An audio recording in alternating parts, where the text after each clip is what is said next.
Jordan Raines here with the IDP 411 podcast. Just want to tell you guys today about our sponsor of the show, expandtheboxscore.com. Expandtheboxscore.com has premium NFL and college football stats. They're adaptable, they're affordable, there's all kinds of great stuff on there from the NFL to college football. It's great for people that are in the Devy leagues looking to get that edge over their league mates. So go check out expandtheboxscore.com, proud sponsor of the show. And now without further ado, on to the IDP 411. Good morning, ladies and gentlemen. This is Jared Gray with my co-host Jordan Raines and our special guest Gary Davenport. We're going to cover the NFC East this morning. Gentlemen, how you doing? Good. Happy to be here. Happy to have Gary on with us. Thanks for making time this early Sunday morning, man. We appreciate it. Oh, pleasure is all mine, gentlemen. Yep. Talking some of that IDP football, that defensive football out here in the world. There's not really much news. I guess if we wanted to pretend that Clowney wanting to go to the Eagles is news, we could talk about that. But I don't know if that really constitutes news because I think at this point he just wants to play football. And he's slowly realizing that he's running out of options probably. So we could talk about that when we get to the Eagles, though. Let's go ahead and dive right into the Dallas Cowboys, guys. And let's just start with the defensive line. Let's start talking about Demarcus Lawrence. Last year, coming off of the shoulder surgery, got paid, and then, had a kind of a not a great year. I mean, it wasn't terrible, but he played next to Robert Quinn, who outperformed him, and Robert Quinn missed some games. So it's a little bit more noticeable that he wasn't quite the his normal self last year. Only 5 sacks. Started all 16 games, though. Low tackle numbers last year, only 45. The year before he had 60 and 64, or he had 64 and 58. What are your thoughts, Gary, on Demarcus Lawrence in 2020? You think he's going to bounce back? You think he might get closer to that double-digit sack number? I look for him to have an improved season. I don't know that we're going to see him return to quite the heights that he was at. I don't know that we're going to see another 15, 16 sack season out of Demarcus Lawrence, at least not anytime soon. I'm almost as concerned about the lack of talent around him as I am last year's injuries, because there's no one on that defensive line that really scares me. There's no one on that defensive line that's going to take opposing blockers, that's going to keep them from just double teaming Demarcus Lawrence all the time. Yeah, this is true. Robert Quinn, in theory, should have been doing that a little bit last year, but it seemed like Robert Quinn was just kind of manhandling guys last year.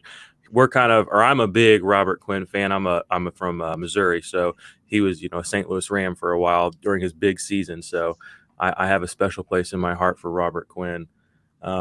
Jared, what are your thoughts on Demarcus Lawrence? Do you think he's going to be able to return to form this year? Guys, Jared's microphone. There he is. Sorry, brother. I feel like he's in and out. You're okay. It's on now. I feel like he's got nowhere to go but up. He had a very down year his standards last year. He did so much to be such a cap hit. If he doesn't, if he doesn't perform by half. Dang. We lost Jared again. Well, it might be me and you, Gary, for a few minutes here. We'll see if Jared said last night he had a bunch of storms and tornadoes and stuff. He wasn't even really sure if he was going to be able to hop on this morning. So they did bring in 2 rookies that showed some promise. You have Bradley Anae, who has, the NFL pedigree from his father's side, and Neville Gallimore, who was a defensive tackle from OU that was projected a top 55 pick and ended up sliding to Dallas really rather late. Jerry Jones drafted both those guys. He does love his pass rushers. Maybe they can give Demarcus Lawrence a little bit of help. With Robert Quinn leaving, Aldon Smith is back in the mix. But it's kind of a revamped line there. And, we might end up getting something that we've never seen before out of this team. Do you have any strong thoughts or opinions on Anae or Gallimore? Oh, of the 2, I'd probably lean toward Anae as a late dart throw. I mean, I'm sure the Cowboys would love if they could get something out of Aldon Smith this year, but I mean, how long's it been since we saw something out of Yeah. Aldon Smith? And they need someone, Gerald McCoy, somebody step up and be that second guy with Demarcus Lawrence, because the Cowboys have to generate some pressure on the quarterback this year if they're going to get back to the playoffs, because you look at that secondary, which we'll get to I'm in a having moment. difficulties I expected to have. Hey, it's all good, man. We can mute you out of here for a second, and maybe you'll be able to revamp it or something. I don't know. You chop it in and out. Just send me an invite, and we'll go. All right, we'll just pop you out of here. Sorry about that, Gary. Sorry about that, audience who's watching, guys. Usually we don't have issues like this, but that's such as 2020, such as life today. So we'll see if Steve can get that sorted out for us. Yeah, Anai is interesting. He really had a good season at Utah. I actually, Steve and I went to the Senior Bowl this year, and he was one of the guys I was able to interview. And it was an interesting moment to meet him. He's a very kind of, I don't know if intimidating is the right word, but he's just he had like a powerful kind of energy about him. I've said this before, and he said in particular, when I asked him, where would you like to play in the NFL? He mentioned the Eagles, which I thought was interesting because his dad was there. And then the Eagles passed on him, I don't know how many times in this draft, and now he plays for Dallas. So that could be a fun little storyline. I think, he definitely seems like the player that would play with a chip on his shoulder. So if I was Carson Wentz, I would be very careful about paying attention to where this guy's lining up next year. So, and Carson Wentz needs to worry about a lot of things too, unfortunately. So let's move on down this line a little bit. We've talked about Bradlee Anae and Neville Gallimore. And guys, if you want to go check out those interviews, episode 17 was the Bradlee Anae interview at the end of that episode. And then Neville Gallimore was at the end of episode 21. Let's talk about two really important guys in IDP, Jalen Smith and Leighton Vander Esh. 2 years ago, both top 12 linebackers. Jalen Smith is, for me, he's my dynasty linebacker too. I mean, he just gets it done all over the field. I mean, he can get sacks, he gets pass deflections, he hit 140 tackles this year, 83 solos. There's not much not to love about Jalen Smith. Where do you have him ranked going into this year? I think if I don't have him in my top 5, he's just outside my top 5. So he's a linebacker one. And it's a great story to see him be able to recapture his form and finally make it all the way back after what happened at the very end of his collegiate career is just awesome. And like you said, there's not much he doesn't do well. I mean, he'll stuff the run, he'll get after the quarterback, can hold his own in coverage. It wound up being a great pick for the Cowboys. Yeah, it definitely panned out. And it's kind of funny because I remember last year, some people gave him a little bit of flack in coverage. I think it was during the Bills game because he got burned maybe twice in that game. But it's funny because those were like the only times I saw him get burned in coverage all season last year was that game on primetime. And I remember, the people on Twitter that do pay attention to defense were kind of on him a little bit. And I was like, y'all haven't been paying attention if you think this is his regular play. I mean, he doesn't miss a lot of tackles. He doesn't miss a lot of, easy pass deflections like that. So if anybody has a bias against him this year because of what they saw on that primetime game, if he slides past 5 or 6, I mean, you're getting a cream of the crop linebacker. And in Dynasty, he's only 24. I mean, there are guys coming in right now that are 24 years old. So you can definitely, in my opinion, you can bank on Jalen Smith for the next 3, 4, 5 years to be a top end guy, barring any sort of injuries or holdouts. But he got paid too, so he's not in a situation where we really have a nebulous cloud over him. I mean, we kind of know that Jalen Smith is going to be a Cowboy for the foreseeable future, and he's been productive as a Cowboy. So there's a lot to like about him. Vander Esh, linebacker 7 in 2018. Okay, I mean, just he and Darius Leonard came streaming up those boards as rookies, and then last year he was doing okay, and then he hurt his neck. And then he came back. Then he hurt his neck again, and then he was gone. What's your level of concern, Gary, and then Jared, if you're still here with us, what are your level of concern with Leighton Vander Esh this year? And are you buying the dip? Are you buying the injury discount in redrafts or dynasties this year? That's what makes him an interesting candidate to me is that you can get him at a little bit of a discount. It's just all risk. I mean, I certainly think the potential is there for Vander Esh to bounce back to numbers like we saw in 2018 when there were so many linebackers just went crazy 2 years ago. But especially given the kind of injury it was for a neck injury, if you're not concerned about it, then you're a braver man than I.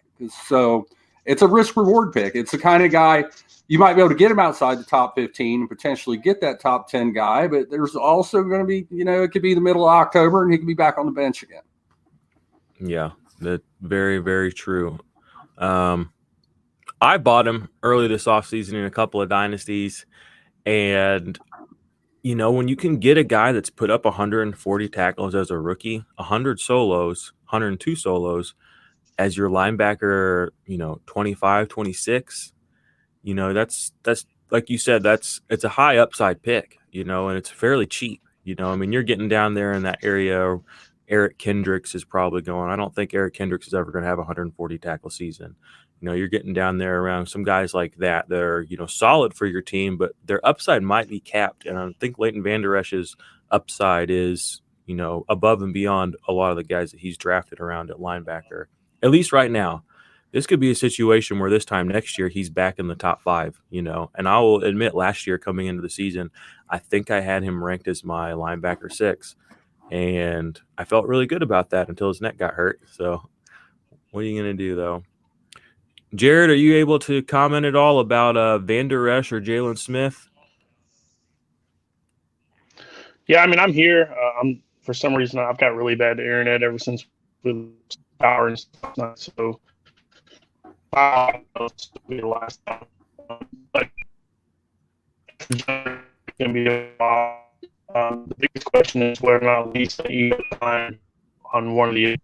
There's a lot of talk on Jalen Smith being more outside than inside, and letting Vander. And he's gone again. Jared, we miss you and we love you, and I really hope that works, gets that fixed. But we're just gonna have to keep rolling, my brother. All right, well, there you go. Vander Esch. Where do you have him ranked this year, Gary? I'm curious. Baking in the injury concerns or fears or doubts. Where do you have him this year? Or have you made your rankings up this year? Yeah, I've got a set put together. I want to say I have him, I think, 10th. If he's not inside, I'm bullish. Right. Well, he doesn't have a huge injury history or anything. And, it was a concerning injury, but like you said, the upside is just so massive. I've got him right at, the LB1 to LB2 cutoff. And given where you can get him in drafts, that, like you said, the potential is there for great value. Wow. Well, you have definitely instilled some more confidence in me. I'm looking at my rankings right now, and I've got him at 27. So maybe I'm a little bit more bearish than I had given up there. I've got him between Shaq Barrett and Harold Landry, 2 pass rush outside linebacker guys. So, yeah, it's true. If the injury wasn't a concern, he would probably be up there closer to, Zach Cunningham, Fred Warner, Levante David. Those are my guys that I have like at 10, 11, 12 area. And I think he should be in that area, so I might have to make some adjustments, especially as the season comes around. All right, let's see who we got. I actually have him at 12. Nice. There you go. Linebacker 1. You heard it, guys. The Godfather himself is mostly in. Any interest in Sean Lee? When he did come in last year for Leighton Vander Esch, he wasn't a world beater, but you could play him. And also they have the rookie Francis Bernard, another guy from Utah, where Bradley Anae's from, who I really liked at the Senior Bowl. I'm not a scout by any means, but I saw a lot of leadership traits out of him. That's something I'm an observer. I like to watch people. I like to listen. I like to pay attention. And if there was anybody at the Senior Bowl who was a leader of men, it was Francis Bernard. I don't know if anybody else saw that, but he was very vocal. He was very outspoken. He was also very attuned to what his coaches were saying. And I picked up on that. And I remember I was watching all these other guys, and I just kept noticing this guy. I was like, man, this guy is, he's the guy that's talking to everyone. He's the one that's communicating. He's the one that's barking. He's the one who's closing in on these plays too. So I think there might be a little upside there. If Vander Esh were to go down, I think that he might be a dark horse candidate to come out and maybe surprise some people. But any thoughts on those two guys at all? I can't imagine either's going to really have any value this year. Like you said, barring an injury, they're just not going to see the field. I mean, they're going to, provided that Vander Esh is healthy, both he and Jalen Smith are going to be 3 down, more or less every down linebackers. There's no snaps for anybody else is the problem. Yeah, no, absolutely true. I'm going to play this real quick video of Demarcus Lawrence getting a sack here because my man Steve went out of his way to put these in here for us, and I forgot to play them earlier. So there's Demarcus Lawrence getting a sack on. That's not Eli, is it? Because that would have been the first game of the season, right?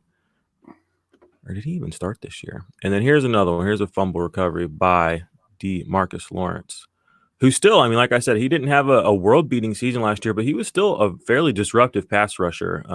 It just wasn't the top 5, top 10 production that a lot of us wanted to come. So any interest in these defensive backs? I saw they signed Clinton Dix, who is on his 4th team in 3 seasons. So I'm not really sure what that's all about. Doesn't really instill confidence in me. And then Xavier Woods, who did pop off last year and had a couple of big games early in the season. I remember early in the season, he and Tracy Walker kind of sideswiped a lot of people, and we're just like, okay, like these guys are making some noise. Any interest in either of those guys? And if so, what are your thoughts on them? If I was going to take a late look at one or the other, it would probably be Clinton Dix, if only because he has a little bit more of a track record of being a little more consistent in his statistical production. But it'd be a late look. And that's usually what I do with defensive backs. I'm not a guy who usually invests much draft capital in the defensive back. I'll roll the dice on some guys late. You know, if they pan out, great. If they don't, that's what the waiver wire's for. So, yeah. Deeper leagues, they might get drafted, but likely is not by the end of September. They'll be chilling on the waiver wire. Yeah, definitely Clinton Dix. He's just, I don't know. I keep wanting to believe that he's going to do something that's going to make pop off, but he just feels like a guy that you just put in and you just can't wait to take out next week. You know what I mean? So unfortunately for him, that's where we're at with you and IDP, brother. All right. Well, if you don't have any other comments we usually don't cover corners. I mean, we'll talk about one or two if we think a guy really has a chance to make some noise, but you know, they did draft the rookie corner. Who was it? Was it Arnett or did he go to the Raiders? Yeah. Arnett's in Vegas. Okay, I don't remember which corner did they end up. Oh, it was Diggs. They took Stephon Diggs' brother. That's who they took. Oh yeah, that's right. So, I mean, if you believe in the rookie corner theory or adhere to that, there's a guy that you'll probably be able to get after a lot of the other rookie corners. And if you're just a Diggs fan, I'm a Stephon Diggs fan, so that would probably get me a little more biased to take his brother if I had to. But let's move on to the Redskins. This is a team that is, I mean, in my opinion, probably has the best defensive line in football. I mean, last year we talked about them and the Niners having, you know, it was kind of a pick 'em, you know, who's who.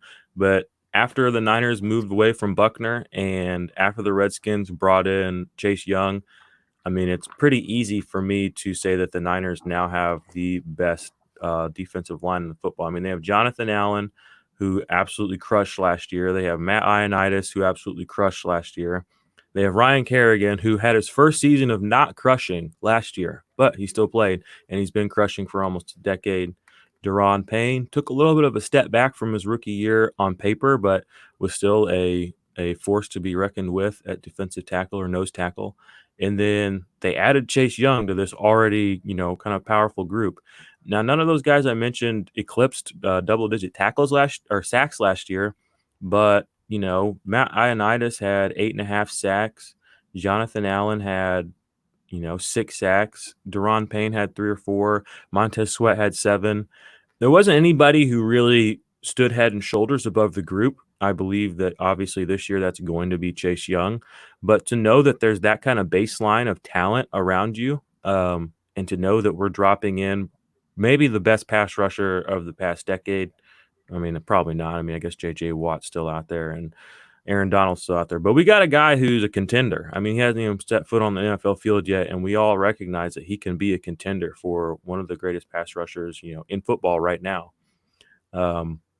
let's just start at the top. Let's talk about Jonathan Allen. He's coming into his fourth season, plays that 3-4 DE, but I guess they moved to 4-3 now, so I guess he's going to probably be an inside guy, but he can probably move around a little bit. 8 sacks 2 years ago, 6 sacks this year, started all 16 games 2 years ago, 15 this year. He's averaging 65 tackles. I mean, that's a great floor. There aren't a lot of guys on the defensive line that have that kind of a floor. What do you think happens to Jonathan Allen with this group now, Gary? Oh, I think you're going to see production that's pretty similar to what he was putting up as a defensive end. Only he's going to have tackle eligibility. Like you said, he's probably not going to be a 12-sack guy, especially playing the new position. Like he gives you that high floor, especially if you're in an IDP league that requires defensive tackles. He's going to be a quality starter. I probably have, among defensive linemen overall, I'd say he's probably either just inside or just outside my top 25. But if you're in a league where you have to start tackles, he is definitely a guy who's going to be a weekly starter for somebody. Oh, yeah. I'm with you 100% there. It's actually kind of nice to think that, because, last year he and Ioannidis were both the defensive ends on that line. But, they were still, for 3-4 defensive ends, they were so productive. 60 tackles for both of them. 64 for Ioannidis.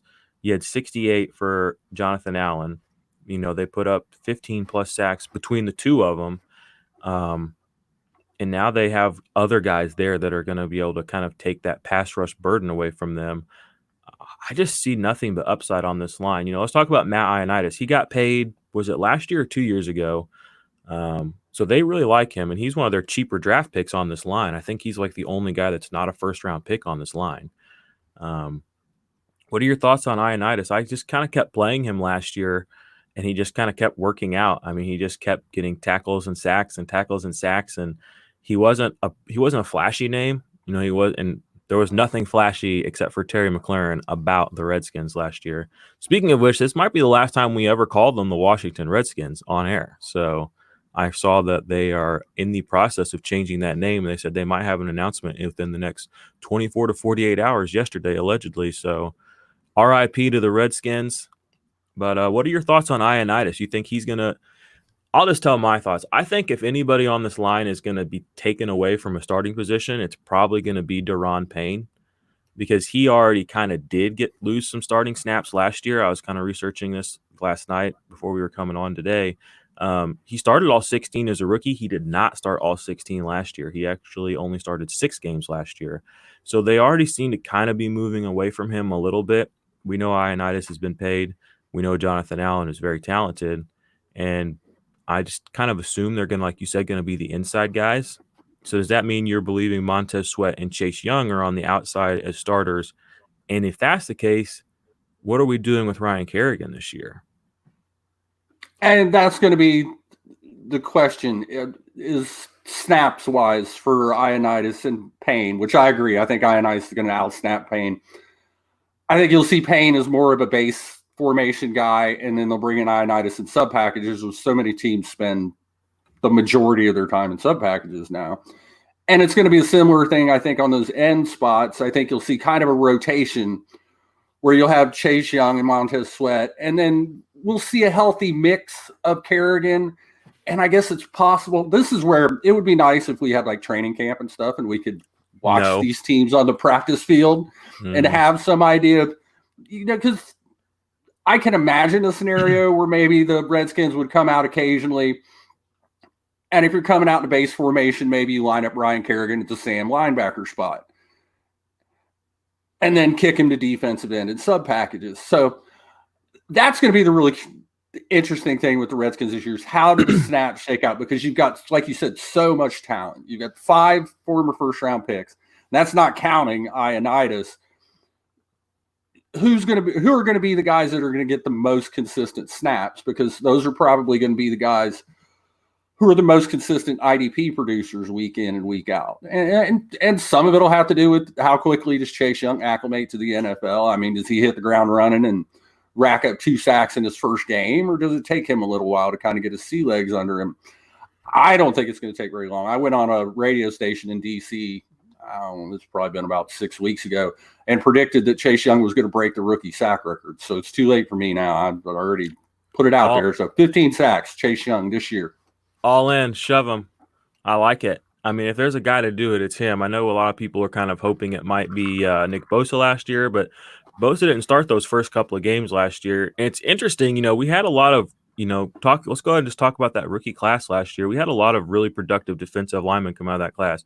Josh Allen, Nick Bosa, Montez Sweat, who was on this line, who I wanted to bring up. He kind of fell in drafts because of the heart murmur issues or whatever, but he played all 16 games. Only played all 16 last year. Started all 16 as a rookie. He came up with 7 sacks, which is, that's not world beater numbers, but for a rookie, I'm fine with 7 sacks. I mean, that's fine with me. He had 50 combined tackles, which was more than Nick Bosa, more than Josh Allen, more than Max Crosby, who I call like the big 3 from last year's class. So there were definitely things about Montez Sweat's season to look at. Maybe he didn't pop off the sheet at you quite as much as some of these other guys, but 50 combined tackles. I mean, there are guys in the NFL right now who are, 3, 4, 5-year starters, cough, Yannick Ngakoue, who haven't hit 50 combined tackles. There are guys that are every down players at defensive end that are, on the defensive line. Another one, a good example is Chris Jones. He's never hit 50 tackles. So when you can get a rookie that is, 7 sacks is his floor right now. It's also his ceiling, but he also puts up 50 tackles. Now, granted, there was like no really good linebackers there last year, but I think there's definitely something to be said about Montez Sweat as a value this year. What do you think about if you got to pay for one of them, you're going to have to pay up to get Chase Young. Do you think Montez Sweat might be the better value? Because you might get him, we've already seen him have 7 sacks, 50 tackles. What if Chase Young puts up that exact same stat line? What if Chase Young had 50 and 7? Would we be happy with that? I doubt most people would be. But then again, I mean, with Chase Young, the bar is up here entering the NFL. Everyone expects him to just be a maniac. 50 tackles and 7 sacks is a good season for a rookie edge rusher. I mean, it takes a lot of really good edge rushers have struggled their first year or two in the NFL. It's a position that has a steep learning curve. You can make an argument for Sweat as a better value. I mean, honestly, because you're going to be able to get him for a fraction of what you're going to pay for Chase Young on draft day. And, if you can get him as a DL3 and all he does is give you 50 and 7 again, he's more than paying for his draft cost. So yeah, he's a guy I'm looking at late. Anytime you can add a little depth on the defensive line later in an IDP draft, and not only add depth, but also guys who have upside, where you're drafting floors instead of ceilings. Mm-hmm. That's how you build a winning lineup. Yeah. Yep. I'm looking at my rankings right now, and there's Redskins littered all across my D-line rankings. I got Chase Young at 12, Montez Sweat I have at 22nd, Ryan Kerrigan I have at 29, and that's probably too low, but I can't really put him any higher right now. And then with the other guys moving inside, I have Ioannidis at 46, which again is probably too low. And then Jonathan Allen, where is he at? I think I passed him. Oh, he was at 36. So, I mean, you've got 3 guys right there, Allen, Sweat, and Young, who I have projected to be starters for your teams. I mean, 1, 2, and 3. And then Ioannidis was actually the most productive of the group last year, and I have him at 46. So there's value to be had on this line, top to bottom, front to back, kind of everywhere. So it's a defensive line you're going to want a piece of, kind of like last year with the 49ers. You wanted a piece of Armstead, you wanted a piece of Buckner, you wanted a piece of Bosa, and just get a piece, guys. I mean, it doesn't have to be your 1 or your 2. I mean, you can get your DL3 off of this team, and he's probably going to – the odds are he's going to give you more than what you paid for him. So any other closing thoughts on this defensive line group before we move on? Do you think this defensive line group is going to be the sack leading group of the league next year? It certainly sets up that way on paper. I mean, games aren't played on paper, and that San Francisco line, even with losing Buckner, given that they replaced him with another first-round pick in Kinlaw, that's a loaded group too. Like you said, Washington, if it isn't the best defensive line in the game, it's as good as any defensive line. And it's going to be a big part of that team. If that team has any kind of success in 2020, that defensive line is going to have a lot to do with it. Yeah. Amen. Preach it, brother. I'm with you right there. I'm so excited to just watch that front hit the field and just, I don't know who they even play week 1, but I feel bad for them because they don't stand a chance. So let's talk about the linebacker group now. Let's just talk about Reuben Foster. He's been in the league for a few years. He hasn't really played a whole lot. He started 10 games his rookie season with San Francisco. Had 60 tackles, solo tackles, 72 combined, 7 tackles for loss. So he showed some promise there. And then he had played 6 games the next year, 29 tackles combined, which is not super great. But I mean, it was only 6 games.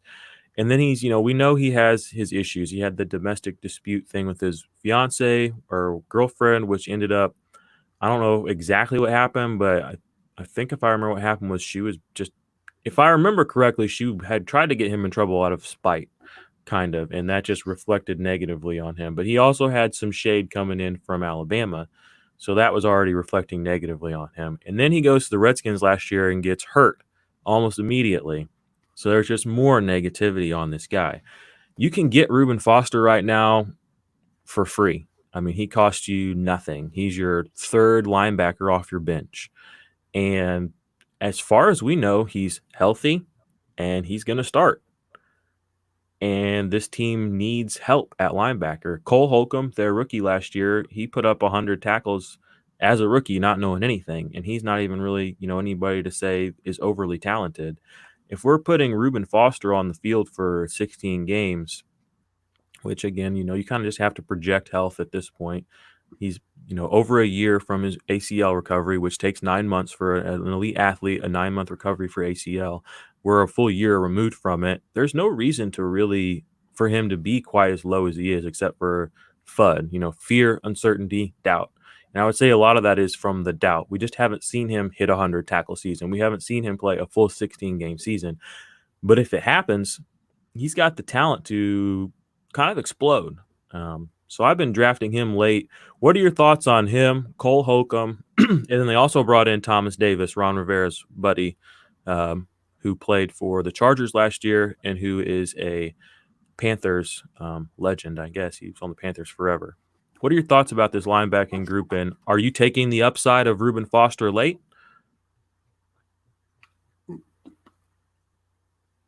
I'm not overly enthusiastic about any of them. I mean, I can certainly see the logic behind going for Foster because the upside's there. Any of those guys, honestly, Redskins linebackers, you can't invest any real draft capital because they're dart throws. They're all one sort dart throw or another. With Foster, you're hoping he'll be healthy and gambling on the upside. With Thomas Davis, you're hoping he can get one more decent year out of him. He was okay with the Chargers last year, but he's not a guy. I mean, I think we've seen the best that we're going to see out of Thomas Davis. Yeah. And then Holcomb, Holcomb's an okay talent, but that's really all he is. So I don't know that you can look at any of those linebackers and say, okay, that's the guy that's going to lead Washington in tackles in 2020. And one of those guys is probably going to be IDP relevant this season. I mean, somebody's going to have to make the tackles. I don't think Landon Collins can make them all. Oh, that would be nice. Which guy is it going to be? I can't really say with much confidence at all. Again, Washington really is a great example of a team that it would be nice if we could see them on the practice field because we could see, okay, which linebackers are out there running with the ones? How does Reuben Foster look? And the depth chart would feel a lot more settled, and I think we'd have a lot better beat on, okay, that's the guy you want in IDP leagues. There's just so much right now is just speculation and guesswork. Yep. That's why they pay us the big bucks to pontificate and speculate. Look into our – check out that 8-ball. Who is the starting linebacker for the Redskins? Ooh. Yeah, and then it says ask again later. Yeah, it says NA. I think there's something to be said about Cole Holcomb. He kind of came out of nowhere. Not really on anybody's radar.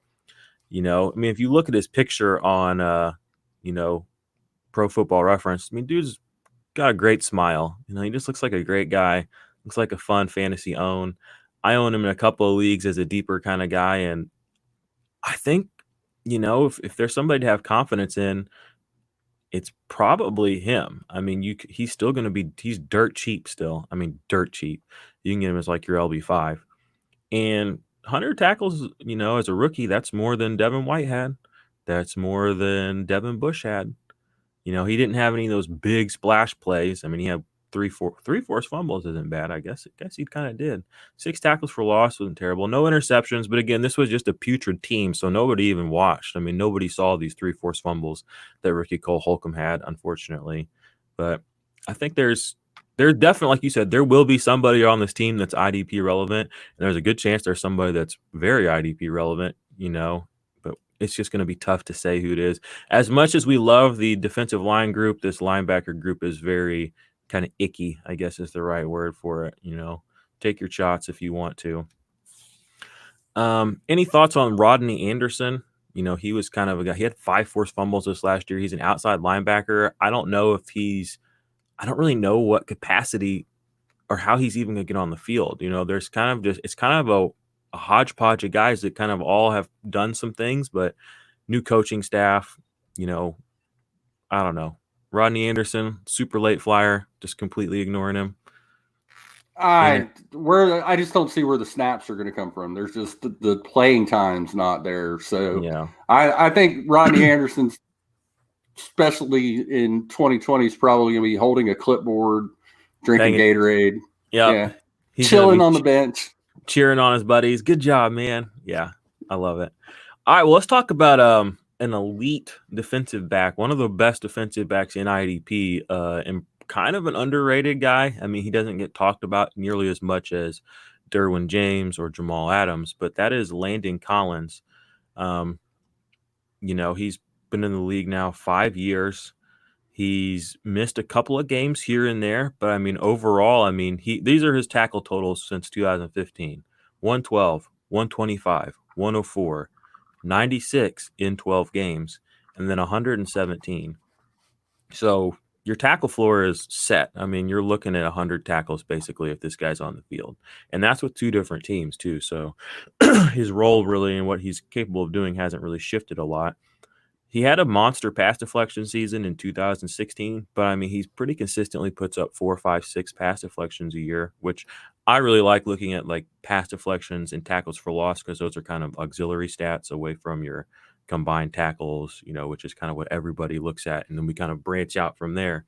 But Landon Collins offers you, multitude of ways to score. He can get sacks. He's got 5 in 5 years. 4 of them did come in one season, though. He had 1 last year. 2 forced fumbles last year. Right now I have him as my defensive back, I believe 3. He's my defensive back 3 coming into this year. And it's kind of more of the same. We just talked about that linebacker group. There's not a lot to really be excited about, which makes me even more excited about Landon Collins in his second season there. Where do you got Landon Collins this year in your rankings, and what are your thoughts on him as he's coming into year 26 years old, his 6th year in the league?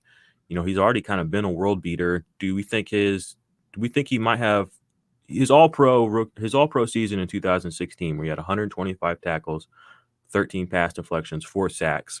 I guess that's his ceiling. Do we think he can get back to a monster season like that? A Jamal Adams type of season where he's doing everything and he's got the tackles to boot. Hitting those numbers again are going to be hard, because that 125 tackle, he had 100 solos that year too, which is not easy for a safety to pull off. But I have him 3rd too. I mean, he's great. You got a high floor. The tackle numbers are going to be there, which means he's going to be consistent, which is consistency in defensive backs do not often intermingle. But that's also why Landon Collins is never on any of my teams, because I don't pay retail for defensive backs. So, yeah. Well, it's interesting. Jamal Adams, Derwin James, those kind of guys. I mean, they're great players, all of them. I wish them nothing but none of them are on my team ever. Yeah, they are. You definitely pay up for the Ferrari, I guess. That's what Jamal Adams likes to call himself on Twitter, a Ferrari. And he's not wrong. As I'm sifting through just garbage at the end of drafts. I know. That guy works.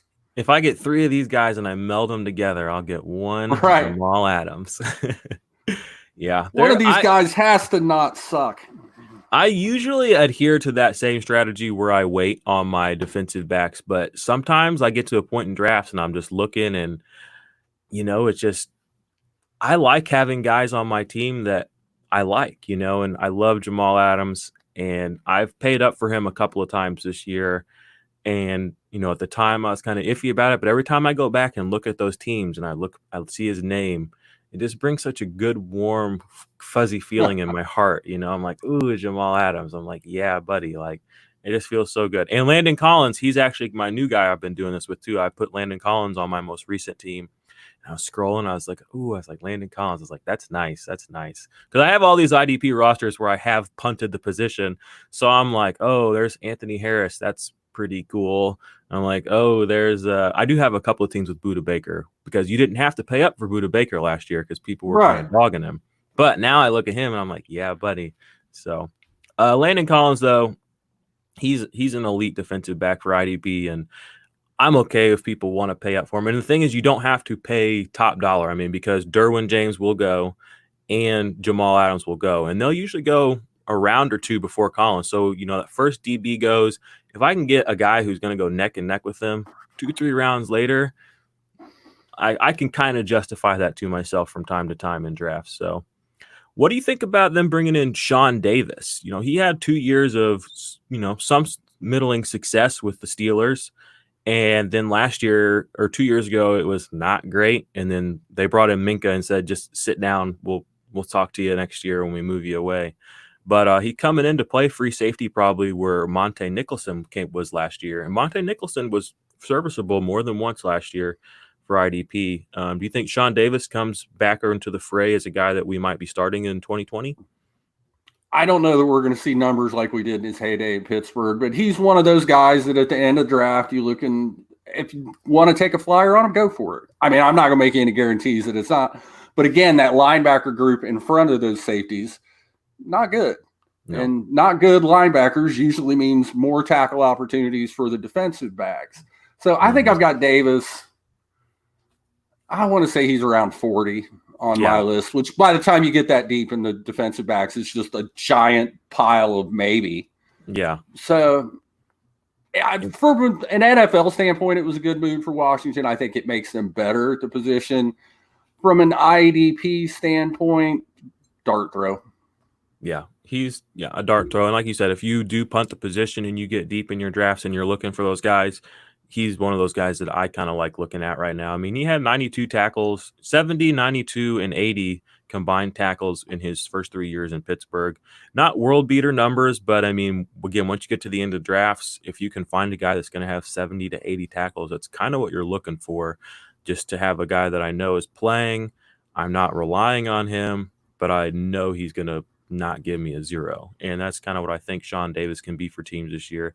And he might surprise you with a couple of big weeks. I mean, I know Monte Nicholson, I played him a couple of times last year and he surprised me. He's kind of like got that Jared Wilson was another guy that I played a lot last year, free safety for Jacksonville. And it was like, he was never a world beater, but I would always look at him and I'd just kind of smile and be like, thanks, buddy. Like, I really needed that this week. So that's where I'm kind of at with Sean Davis, hoping that he can, be relevant.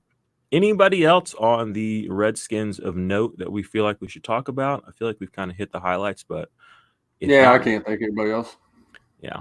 All right. Well, let's move to the New York Giants. This is a team that is, it's kind of a Frankenstein of a team. I mean, it's just this team compared to the team last year, compared to the team 2 years ago. I mean, they're almost unrecognizable. But on the defensive line, we have Marcus Golden, who quietly had a really good season this last year. I'm going to pull up his QB hits real quick here. He was a top 6 guy in quarterback hits in 2019 with 27, sandwiched between Joey Bosa and Chandler Jones, more than Nick Bosa. So, he put himself up there with some big boy names. You read these names and you're like, Marcus Golden, what? Like, you kind of scratch your head. Where'd he come from? But he kind of showed last year that he's got a little juice on him. 10 sacks, 72 combined tackles, 27 quarterback hits, like I just mentioned right here. And he finished last year in the scoring system that we like. IDP 123 is what we call it. I'll pull it up here so you can take a look at it. It's just kind of a simple way to kind of keep a track of your scoring in 1, 2, 3-point values. But he ended up defensive lineman 8 with 244, sandwiched between Dante Fowler and Carlos Dunlap last year. I know he had this tender thing where he wanted more money, but they signed him, and they're like, if somebody signs you for more, you can go. But I think the deadline for that is 3 days from now. So for all extensive purposes, he's going to go back to the situation that made him a top 10 guy last year. They didn't really add anybody to pass rush there. We have Dexter Lawrence coming into his second year as the tackle there. What are your thoughts on Marcus Golden? I mean, at this point, it's kind of weird because he's 28. So if you buy in, you have to buy in now. That's kind of how I feel. You can't really wait around till next year, because is he going to be in this kind of situation next year, or does he end up somewhere else? So you don't really have to pay up for him, which is nice. He usually he's going in drafts well past DL 20, I've noticed. So he's very cheap for a guy that finished in the top 10. What are your thoughts on Golden? If he goes back to the same situation, do you like him for 2020? Or do you think somebody else is going to emerge there to maybe kind of take over that role? Last year's the ceiling. I mean, I don't anticipate things getting any better than that for Marcus Golden. And regression is a real possibility. I mean, you've got a guy, like you said, 28 years old, hadn't really had a season like this until this past year. And much like with Demarcus Lawrence, the lack of pass rush talent around Golden makes me a little nervous, because it makes it that much easier for opponents to just key on him. But anytime you can get top 10 upside and you're getting it outside the top 20, top 25, it's worth it. It's worth a quote-unquote gamble. And I don't even know that Golden really is a gamble. It's great pickup as a third defensive lineman, an okay one as your second DL if you've hit the linebacker position really hard, or you went ahead and you paid retail for a guy like Landon Collins and made that investment in the secondary, and you can circle back and get a guy like that as your DL2. That's not a bad idea. I wish there was something around him there, but I mean, who's going to step up next to him? What used to be Leonard Williams, which oh man, I thought Leonard Williams was going to be good. I thought that was one of the best picks of that draft when he fell to 6th overall. And he has been a giant pile of stinky poo. Oh, bad. Like, just bad. Like, laughably bad. It's I was almost hoping his name wouldn't make it onto the show today, just to, but here he is, still finding his way into the conversation all these years later. I'm with you, though. I think that, like you said, if you can get a guy with top 10 upside that's being drafted well outside of that, you got to take him. And that's the fun thing, like you mentioned, I like talking game theory a lot. If you do take Landon Collins instead of Joey Bosa or something and want to give yourself an edge, or just do a different team build, he's a great target late in drafts, along with some older guys like a Robert Quinn or Jason Pierre-Paul, who a lot of people they're like, well, I don't really know. He's 30 years old. He hurt him. There's always this stuff. Blah, blah, blah, blah. All I care about is the points. And if I can get a guy who's going to score points, even if he's on a shitty team, even if he's old, and I can get, a fun, cool, hip guy a little bit earlier, why not? It's funny, too, because Jason Pierre-Paul played 10 games last year, and so did Myles Garrett. In IDP 123 scoring, I was actually doing a little research this last week. Jason Pierre-Paul in 10 games scored 2 less points than Myles Garrett. Myles Garrett's going as a top 3 defensive lineman in 2020.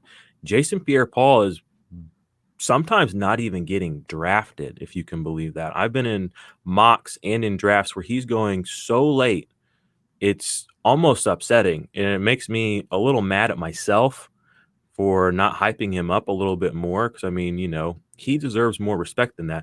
Again, in 10 games, he had the same number of points, essentially. He was one solo tackle different from Myles Garrett, who is going top 3.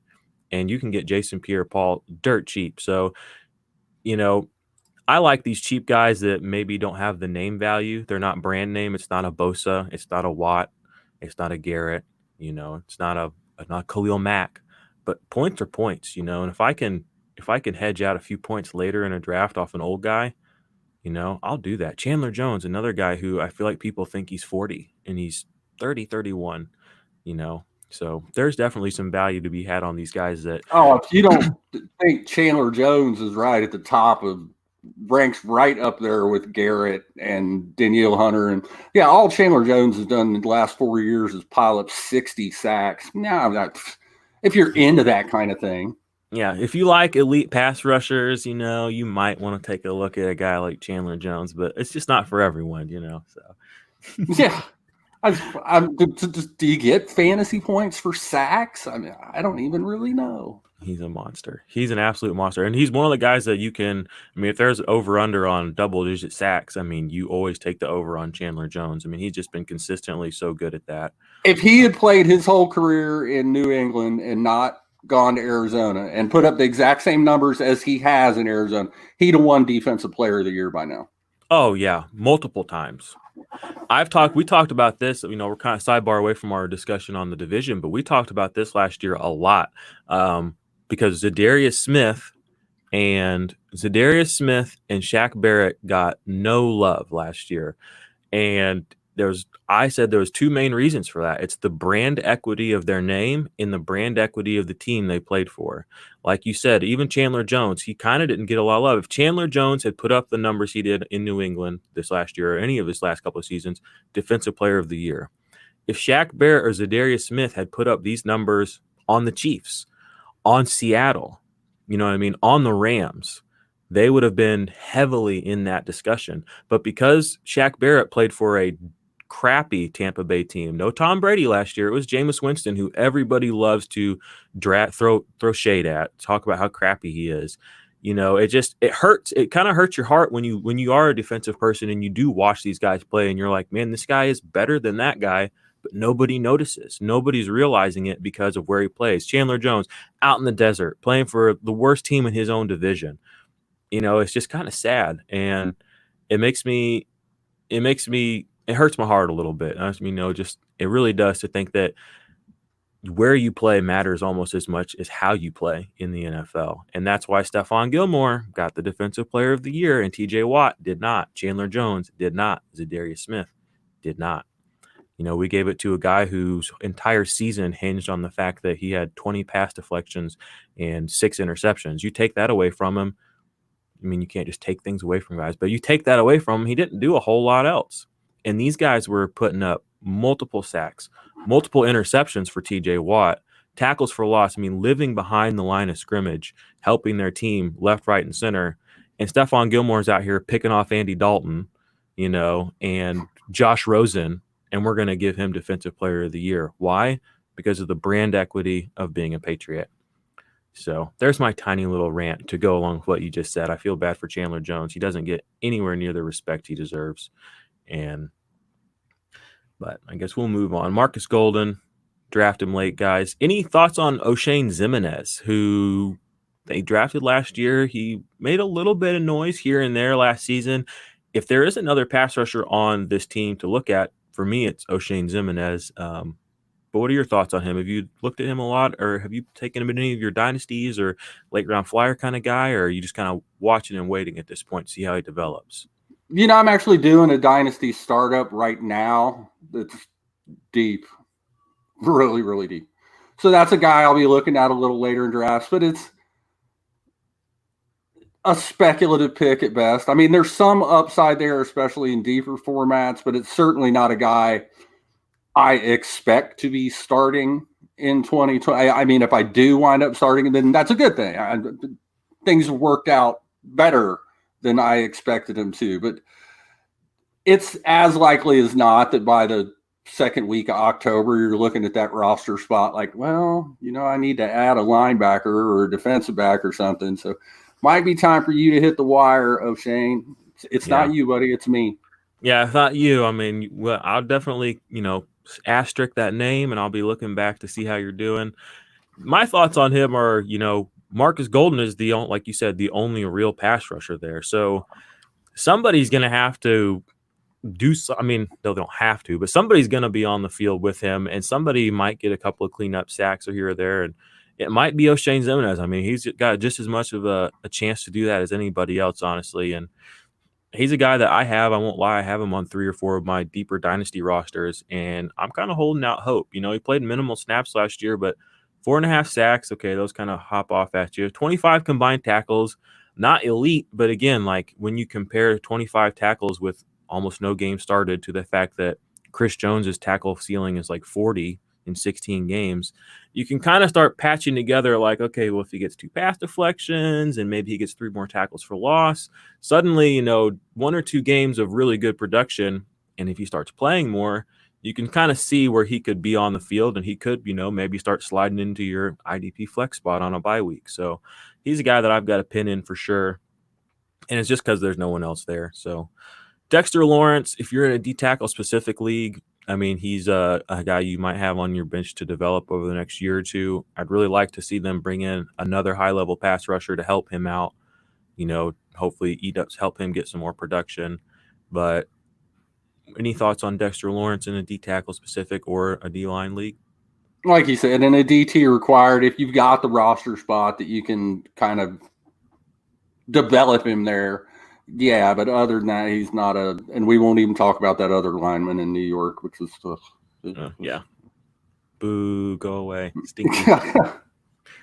All right. So well, let's talk about one of the NFL's most consistent linebackers, Blake Martinez. Since getting a full-time starting role in 2017, these are his tackle numbers: 144, 144, 155. Divisible by 11, baby. That's easy, you know. 91 solos, 96 solos, 97 solos. Doesn't miss games. Doesn't do a lot in the pass deflection department, which a lot of people love to knock him for, but he did have 8 in 2017. This is the thing that I find really interesting about him. Since then, he's had 9 sacks. He's averaging 3 sacks a year on top of the fact that he's a 150 tackle guy. That is some rare company to be in. You're talking about being up there with guys like Darius Leonard, Jalen Smith, who are, Tremaine Edmonds. These are middle linebackers who do have some pass rushing ability. They can close quickly. They can hit those gaps and just sometimes come untouched and get the job done and not just get a pressure or a knockdown. I mean, they can get home. And I think that's an underrated aspect of what you get when you get with Blake Martinez. I did a draft early this offseason where I drafted Blake Martinez. I think he was the 14th linebacker off the board. And I was shocked that people were walking past such consistent high-level production for, fancy names like Devin White. And I was happy to scoop him up. I think that maybe that's kind of adjusted now. You know how early in the offseason drafts aren't really indicative of what it's going to be like later in the season. I don't think people are letting him slip past that top 10 right now, but he's just, you could make an argument for him to be linebacker 1. I mean, almost. I mean, Darius Leonard, I don't want to throw any shade on him, but I mean, to me, it's so close with him, Darius Leonard, and Bobby Wagner. And if, he throws one more 140 tackle season up, I mean, you have, it's almost blasphemy not to have him in your top 3. Where do you have Blake Martinez this year? Changing teams, of course, but with that kind of a resume of consistent production, bringing that to New York. What are your thoughts on him this year? He's 3rd on my list behind Darius Leonard and Bobby Wagner in that order. I don't see any reason why he can't put up similar numbers in New York to what he's done. And like you said, he's been so consistent. And you look at the situation in New York, there's not a ton. It's kind of similar to the situation in Green Bay the last few years. There's not going to be a ton of competition for tackles from the other off-ball linebackers. That Giants defense is apt to be on the field quite a bit. I mean, I would not be at all stunned if Martinez had a career year tackles-wise in his first year with the Giants. Now, is he the NFL talent that Darius Leonard or Bobby Wagner is? No. But you get the same fantasy points if Martinez tackles a guy 5 yards down the field as you do if he tackles a guy 1 yard down. But I don't care. And he's going to put up 140, 150 tackles, 90-something odd solos. Like you said, he'll get you a few sacks, maybe a forced fumble here or an interception there or whatever. He's going to be a top 10 guy. I wish I could get Blake Martinez as the 14th linebacker off the board. I'd do that 10 times out of 10. It felt really good, and I was, like I said, I was completely shocked when it happened. But I have him on a couple of dynasty rosters, and he's one of those guys where like you look at him and you get that warm fuzzy feeling in your heart. You're like, yeah, like I don't ever have to play against you. I always get to play you, and I know that my league mate is not going to be happy when he sees that coming up against me this next week. And like you said, he's got some pass rushing skills. There's not really much of a pass rush there in New York, so maybe he does get utilized a little bit more. Maybe he does hit that 5-sack mark again. Maybe they rush him more. Who knows? I mean, new team, who dis? But I have him at 4. I was just looking. I have Darius Leonard, Bobby Wagner. I have Corey Littleton ahead of him right now, and then I have Blake Martinez. And I think the only reason I really have Corey Littleton ahead of him is because Corey Littleton's going to get me more than 2 pass deflections a season. In an IDP 1, 2, 3, that's a 3-point play. So you get 4 or 5 of those, it really kind of stacks up. And that's just, along with the fact that I believe Littleton's going to push 135 tackles. So they're very similar. Littleton just offers, in my opinion, just a tiny bit more upside because he can get interceptions and he's going to get pass deflections. So, see, I got Littleton at 4, so there's not a great discrepancy between our ranking. Flip-flop right there. I mean, and I'm so happy to have any of those guys on my team. And any team where I can get them outside of the top 4, and I mean, you can. I mean, you get guys that take Schobert, Roquan Smith, Jalen Smith, Devin Bush ahead of them, and then you're getting them as the 6th, 7th linebacker. That feels really good, and it's because for whatever reason, people kind of want to knock Blake Martinez a little bit because he's not a great real-life linebacker. Like you said, the point's a point. I'll take you back to a championship week last season where I got my ass handed to me by Donald Payne, who's unsigned right now. This motherfucker had like 70 tackles the last 5 weeks of the season. And I remember when I saw my opponent, who is Joey the Tooth, who was on it last week, I believe, he had him against me, and I was just like, I chuckled. I was like, oh, shit. And I was like, I know this is not going to go well because he just was on fire. And the people kept asking, do I play Donald Payne? And I was like, no. But I think I was only saying no because I didn't have any Donald Payne, and I was sad. And I was like, I just don't want to believe that he's going to get another 11 tackles this week. And he just did. Oh, and all aboard the Payne train. Yep, Payne train. Points are points, baby. I don't, you don't have to beat somebody to score. It wasn't just that he was going out there and getting you a dozen total tackles. They were all it's like 12 solos and an assist, 13 solos and 2 assists. Because every other linebacker in Jacksonville died. Yeah, it was a literal nightmare. And I remember, I think I lost by 7, 8 points. It was like, if he had played anybody but Donald Payne, I'd have won the championship in that league. But, oh well, so be it. We always remember our defeats almost as much as we do our victories. So, any interest in David Mayo? Only played 57% of the snaps last year. Still managed to put up 82 tackles. Started 13 games. There's definitely room for improvement, but to me, to put up 82 tackles on fairly limited play time, I think he could push his way into a starting role this year. He started 13 games last year, so I guess they kind of did move towards him being a starter more. But if you're looking for a linebacker 3 or 4 who might have some upside, he kind of reminds me of I don't know who's the guy I was looking at last year that was kind of like that.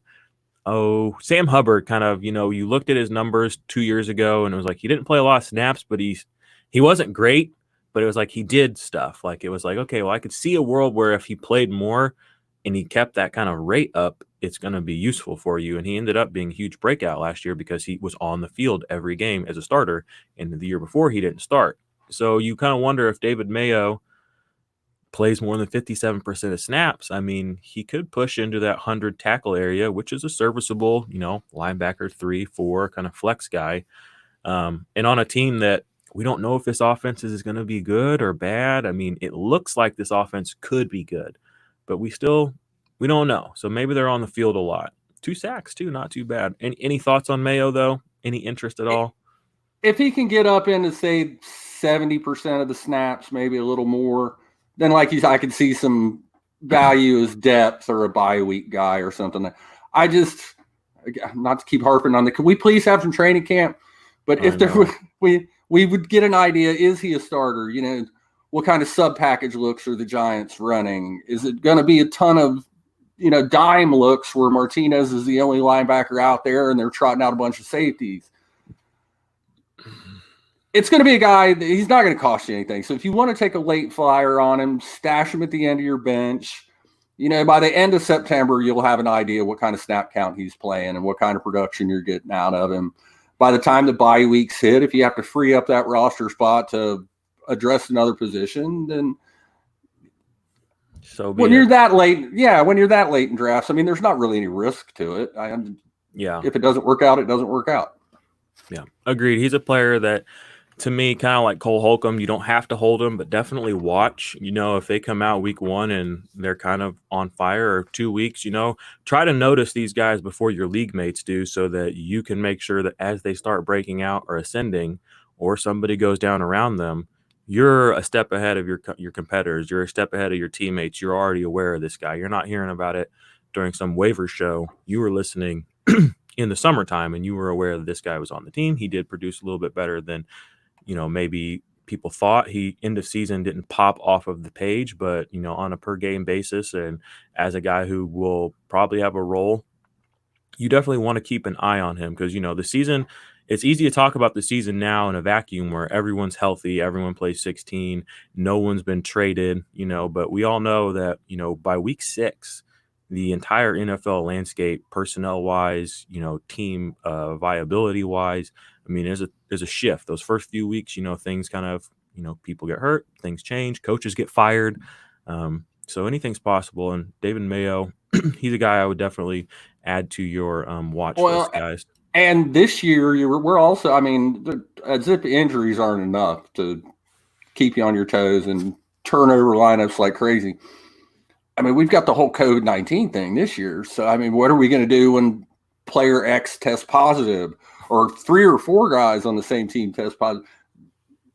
You're going to have to be on your toes with lineups this year. I think having depth and playing the waiver wire and going out there and grabbing them guys, it's going to make that much more difference this year, because I think we're going to see that much more roster turnover.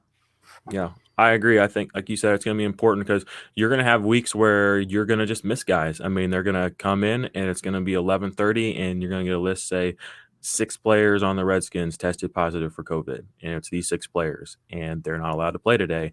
You need to, as somebody who plays IDP fantasy, need to know, okay, like, he's gone, who's behind him? Who are the guys that were, showed a little bit of something? And like you said, because there's no training camp, it's going to be hard to identify these guys.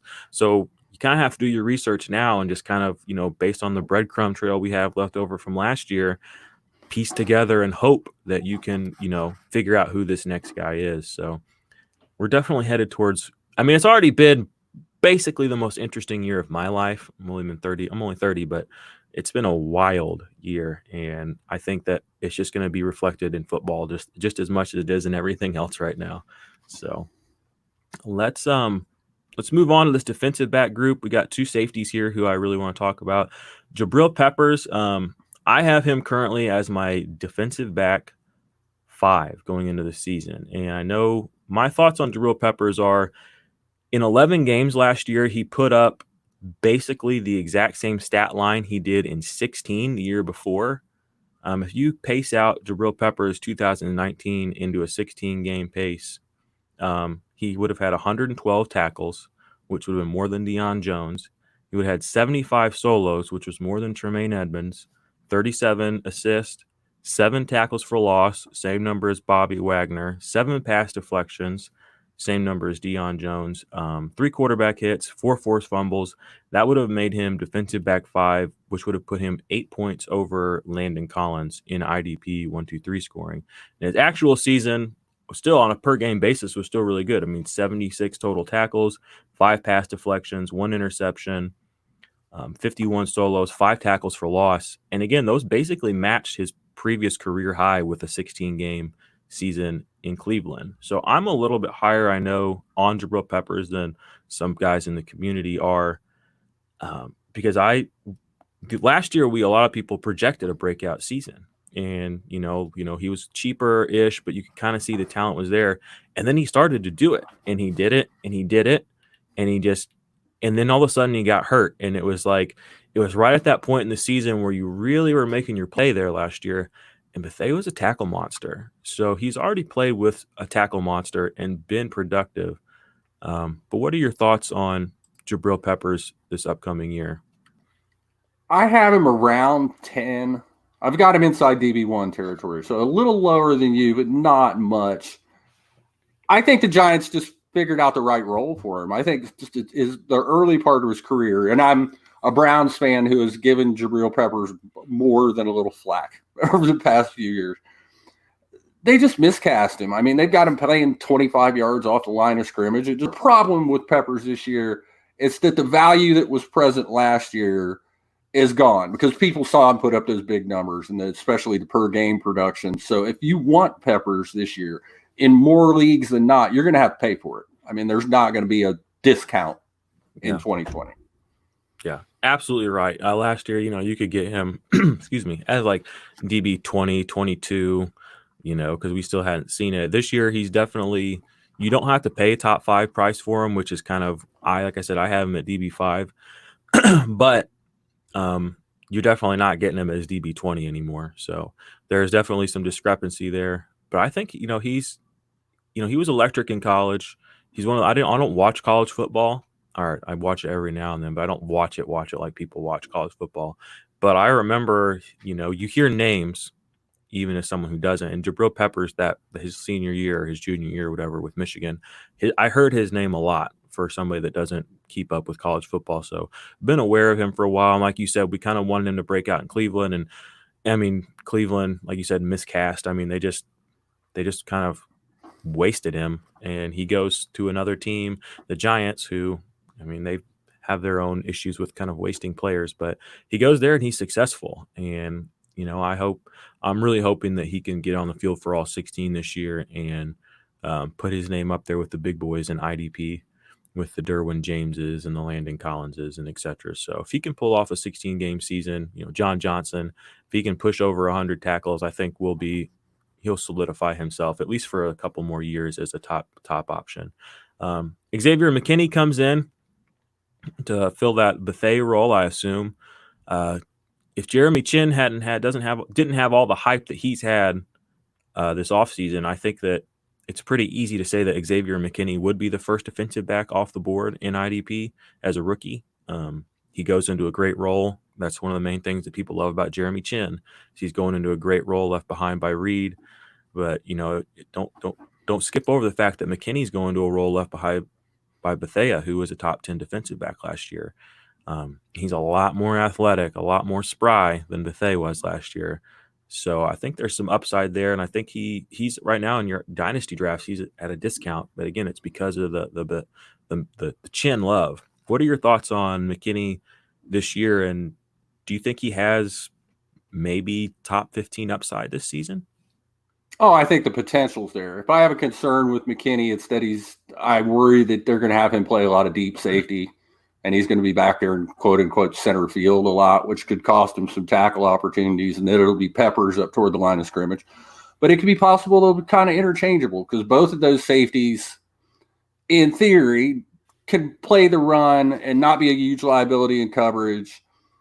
I mean, obviously last year, by that point in his career, Antoine Bethea was a box safety. He was not, Bethea was not a guy you wanted to have out on an island in coverage. Mm-mm. So I think they'll have more confidence that McKinney will be able to hold his own in the open field. So it's another, here I go beating this dead horse again. It would be nice to be able to see him on the field and have some idea how they're lining their young safeties up.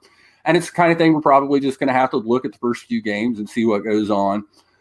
The potential is definitely there with McKinney. You're not, like you said, you're not going to have to pay through the nose for him. I don't know that I'm going to pencil him in as a surefire top 25 guy yet. He could be. He could just as easily finish inside the top 20 as outside the top 30. It's going to depend on role. The talent is there. The situation is favorable because the linebackers outside Martinez are not good. So, like most defensive backs, you take the good, you take the bad, shake the magic 8 ball, and hope for the best. Yeah, you gotta play somebody. So hopefully he's the right guy. We're getting pretty close to finishing out here because, like I said early on, the Eagles don't have a whole lot to talk about. I have McKinney right now at defensive back 19, one spot behind Jeremy Chin, who I have at 18.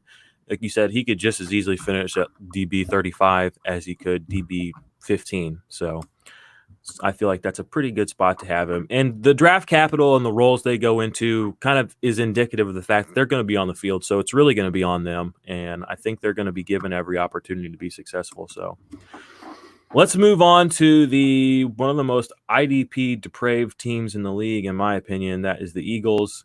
We have Fletcher Cox on the D-line, who 2018 had a career season, 10.5 sacks, a bunch of tackles, and we all got excited. And then in 2018, he comes out and has his worst season of his career, puts up, a paltry 3.5 sacks, which is his second lowest he's ever had in his career, puts up 40 tackles, which is his one tackle more than his worst career season, 10 quarterback hits, one of the only seasons he's ever gone under double or that low. I mean, he usually the year before he had 34. So a third of his quarterback hit production went down. I mean, it went from the highest highs to the lowest lows with Fletcher Cox, and he's still only 29. So I'm not overly concerned about his age being an issue. I think it was just that whole line in general last year was just not great. They brought in Hargraves, who's going to play next to him, who was really good last year on the Steelers. I'm a Steelers fan. I had Hargrave in D tackle specifically last year, and he was awesome. I mean, I could play him every week. I never had to think about him. He never blew anybody away, kind of like Jordan Phillips with his sacks last year, but he was a tackle guy, and I always knew that I could count on Javon Hargrave to get me, a handful of solo tackles, and he did. And he goes to this line that definitely needs some help. What do you think about Cox, Hargraves, and then what do you think about the potential for Derek Barnett to finally have a breakout? Played all 16 last year, wasn't a world beater, but he had his best season of his career, 6.5 sacks, low tackle numbers, which I kind of don't like, but like you said, you take the good with the bad on all players. Nobody's the perfect player except for JJ Watt. So what are your thoughts about this whole Eagles defensive line? And is there anybody I didn't mention that you're kind of interested in? Cox is a player that I think is a better NFL guy than IDP. And I think you can say that really almost about the Philly line as a whole. Mm-hmm. I mean, when you take it all together, Brandon Graham and Barnett and Cox and now Hargrave, it's a decent unit. There's just not a guy who stands out as a guy that's going to rack up a ton of stats. Like you said, Cox's numbers have been down the last couple of years. Hargrave, it's going to be interesting to see how the move to a four-man front and playing one technique, what that does for his numbers. Brandon Graham, I think he had 9.5 sacks last year, 9 or 9.5, which is one of his better years. And he's been a decent, strong side end for several years, but he's never had a 10-sack season, and I don't think he's going to. Barnett, I'm about done waiting for Derek Barnett to break out. I mean, it feels like we've been waiting for 3 or 4 years, and I think Brandon Graham numbers are probably about Barnett's ceiling. Maybe some decent tackle numbers, 8, 9 sacks, a guy who's going to finish, that 18 to 25, so maybe an okay DL2, but don't expect much more than that. So no one on that Philly line is going to cost you a ton, and I can see maybe adding a guy like Graham or Barnett late as depth and like a flyer type. But there's certainly no one on the Philly defensive line that I want in an IDP league to be rolling out there every week. Yeah, I agree. Brandon Graham, I forgot to mention him. He had, he was a top 24 guy in IDP 1, 2, 3. But I feel like that was just as much because of the fact that he played basically every game. He never really popped off. Never really had a winning week. My suggestion for anybody, Eagles fans are out there, guys. And if you're in an IDP league with an Eagles fan, I would hype these guys up so much that guy wastes picks on them. That's kind of the game theory that I would adhere to for Eagles defensive linemen in 2020. And Eagles fans are out there. This is the year for Barnett, man. I heard from a reliable source. Yep, 24 sacks is the incoming prediction I saw. Yep, yeah. that interior line is going to help him. All that pressure's off of him. He's going to be rushing free on every snap. So go get Derek Barnett, top 5 upside. Go get him, guys. You heard it here first. All right, let's see if there's anybody else exciting. Let's quickly talk about Nate Gary. One of our buddies that watched the show last year, he nicknamed him White Snake, which I think is a really fun name for this guy. he's pretty much the only guy there that I think is even you could begin to think about being reliable as a linebacker. I mean, they brought in Jatavis Brown. Not really excited about that. But I mean, he had, what do you have? 78 tackles, 2.5 sacks last year, 5 pass deflections, 2 interceptions. I mean, these are points. Nate Gary kind of came out of nowhere and did it. There were people saying Camu Grugier-Hill could maybe do something last year, but he's gone now. If there's anybody on this team I'm interested in at linebacker, it's Gary, and he's another one. But we've talked about 3 guys now that are dirt cheap late picks, with David Mayo, Cole Holcomb, and Gary, who could push into that 100-plus tackle this year. But what do you think about Nate Gary, 25 years old this year, kind of their last hope at linebacker? Any interest? Do you think this could be a breakout year for him? I was surprised the Eagles didn't do anything at linebacker. If there's a linebacker on that Philly team that's going to do something, Gary would be the guy. He's my highest. To say he's the highest ranked Eagles linebacker really doesn't say a lot because it's not like I have Gary ranked high. I'm not. Jatavis Brown, I'm done. I'm over Jatavis Brown at this point. I got suckered into him a couple times when he was with the Chargers. I have learned my lesson. No, I'm not touching TJ Edwards. I'm not touching Jatavis Brown. Gary late. Someone's going to have to make tackles in Philly, and he would seem to be the best bet. Although I can see it all getting mucked up because I can see them right before the season starts signing a guy off the street. Bringing Nigel Bradham back just to hurt my feelings. Mason Foster, just somebody get traded. Hassan Reddick, just somebody that's just wow, thanks, just piss all over me. Why don't you? John Bostic has a job, so they can't sign him. Yeah. So there will be tackles to be had, but like you said, if there's anybody in that linebacker group to own, it's Gary. He's a late round flyer, but he can come through with some big weeks. I've got him on a dynasty league that I had last year, and I picked him up off waivers. And after I picked him up, I basically played him every week. He and Nick Kwiatkowski, I mean, they were world beaters for me, and I got them off the waiver wire last year. I mean, they didn't really start the season, but when they got hot, I mean, they were doing everything. They weren't just bread and butter tackle guys. I mean, they were getting pass deflections, interceptions, sacks, all the extras on top of, 7.5 sacks or whatever they were getting a game, or tackles they were getting a game. So, yeah, the linebacker group there is pretty boring after that. The defensive backs I don't want really anything to do with these guys. I didn't last year. I don't really this year. I mean, Sendejo and Malcolm Jenkins were last year. They brought in Will Parks. They have Rodney McLeod, and then Darius Slay they brought in at cornerback. I'm interested in Slay in a CB specific league just because he's in a division where, I mean, we know Dak doesn't throw a lot of interceptions, but Dak throws a lot. So we have that to think about. And then he's not a rookie anymore, but Daniel Jones, who did throw his fair share of interceptions last year. And then we have Haskins, another guy who threw his fair share of interceptions last year. So you throw an all-pro type of corner into this division where there really isn't one now. I can't think of anybody off the top of my head. He's going to make it a little bit harder for these guys. And I think the upside for a few big play games are there. I mean, he gets multiple sacks or interceptions a season.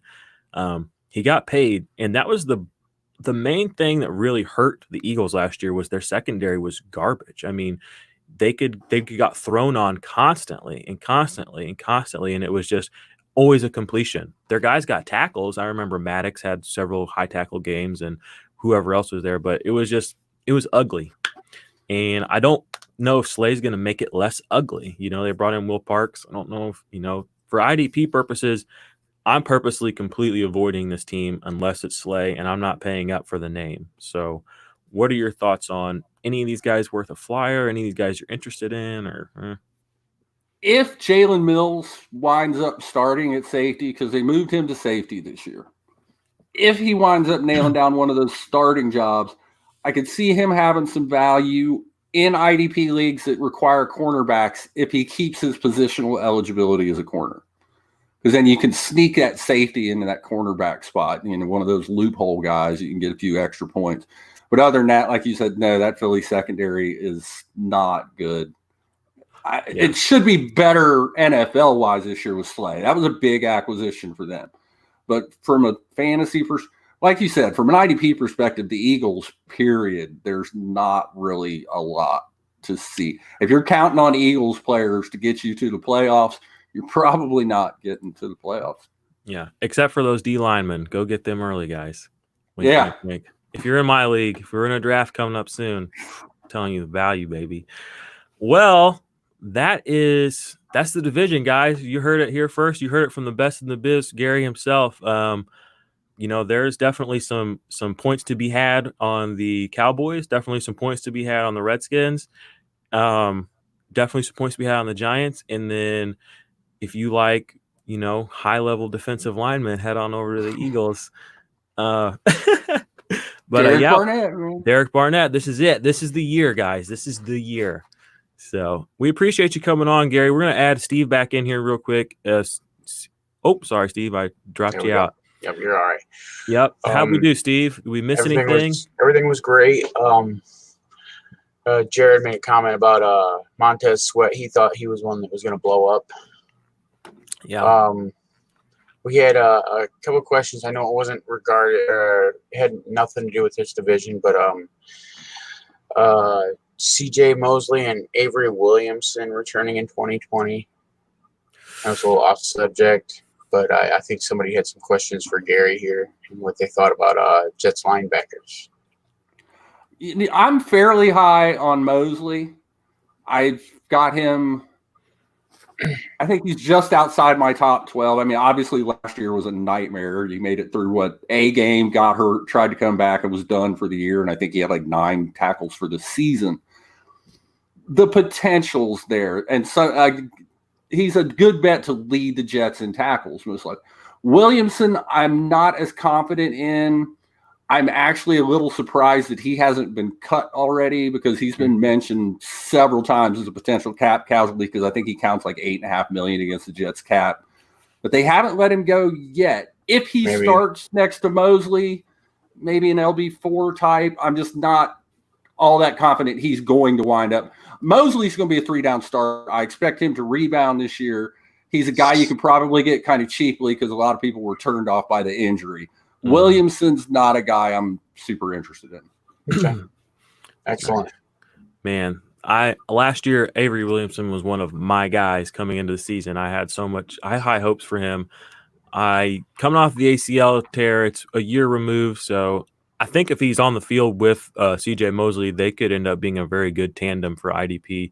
It's just going to be, does he get out there? I know if you guys follow Avery Williamson on Twitter, he had an awesome Twitter last season because he got hurt, so he missed every game.